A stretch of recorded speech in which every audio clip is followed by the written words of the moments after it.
Tree കിച്ചണിലെ പുതിയ എപ്പിസോഡിലേക്ക് ഏവർക്കും സ്വാഗതം. വ്യത്യസ്ത രുചിയോട് കൂടിയ ഒരു 4 മണി പലഹാരമാണ് ഇന്നിവിടെ തയ്യാറാക്കുന്നത്. ഇത് എങ്ങനെയാണ് തയ്യാറാക്കുന്നത് നോക്കാം. കടുക് പൊട്ടിച്ച ശേഷം 2 സവാള ചെറുതായി അരിഞ്ഞ് ചേർത്ത് കൊടുത്തിട്ടുണ്ട്. ഇവ നന്നായി വഴറ്റിയെടുക്കാം.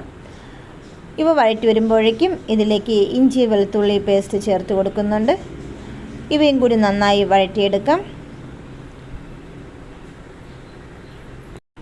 ഇതിലേക്ക് ക്യാരറ്റ്, തക്കാളി, പച്ചമുളക്, ഉരുളക്കിഴങ്ങ് ഇത്രയും ഗ്രേറ്റ് ചെയ്തത് ചേർത്ത് കൊടുക്കുന്നുണ്ട്.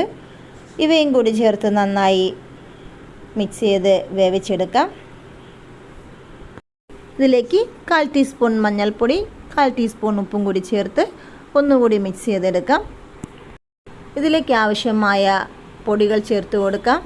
1 ടീസ്പൂൺ മുളക് പൊടി, 1/4 ടീസ്പൂൺ മല്ലിപ്പൊടി, 1/4 ടീസ്പൂൺ ഗരം മസാല, 1/4 ടീസ്പൂൺ പെരുംജീരകം ഇത്രയും ചേർത്ത് നന്നായി വഴറ്റിയെടുക്കാം. പൊടികളുടെ പച്ചമണം മാറുന്നതുവരെ നന്നായി മിക്സ് ചെയ്ത് ചെറുതീയിൽ വെച്ച് വേവിച്ചെടുക്കാം. പച്ചക്കറികൾ വഴറ്റിയെടുത്തിട്ടുണ്ട്.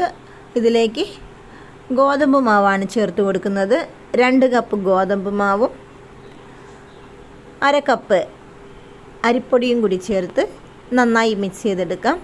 ഈ ചൂടോട് കൂടി തന്നെ മിക്സ് ചെയ്തെടുക്കേണ്ടതാണ്. എന്നാൽ മാത്രമേ നല്ല സോഫ്റ്റായ 4 പലഹാരം ലഭിക്കുകയുള്ളൂ. നന്നായി മിക്സ് ചെയ്ത് ഇതുപോലെ ചപ്പാത്തി പരുവത്തിൽ കുഴച്ചെടുക്കണം. അതിനുശേഷം ഇതിനെ ചെറിയ ഉരുളകളാക്കിയെടുക്കാം.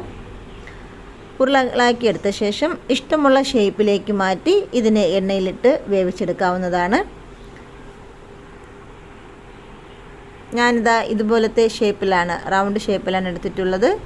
ഇതിനെ ഇനി എണ്ണയിലിട്ട് വേവിച്ചെടുക്കാം. എണ്ണ നല്ല ചൂടായി വന്നിട്ടുണ്ട്. ഇതിലേക്കിട്ട് ഇതിനെ വറുത്തെടുക്കാം. ഇതിനെ തിരിച്ചിട്ട് കൊടുക്കാം. അങ്ങനെ തിരിച്ചും മറിച്ചും നന്നായി ഫ്രൈ ചെയ്തെടുക്കാം. അങ്ങനെ വളരെ രുചികരമായ 4 മണി പലഹാരം റെഡിയായിട്ടുണ്ട്. വളരെ എളുപ്പത്തിൽ തന്നെ തയ്യാറാക്കാൻ സാധിക്കും. പച്ചക്കറികൾ കഴിക്കാത്ത കുട്ടികൾക്ക് ഇതുപോലെ ചെയ്തു കൊടുക്കാവുന്നതാണ്.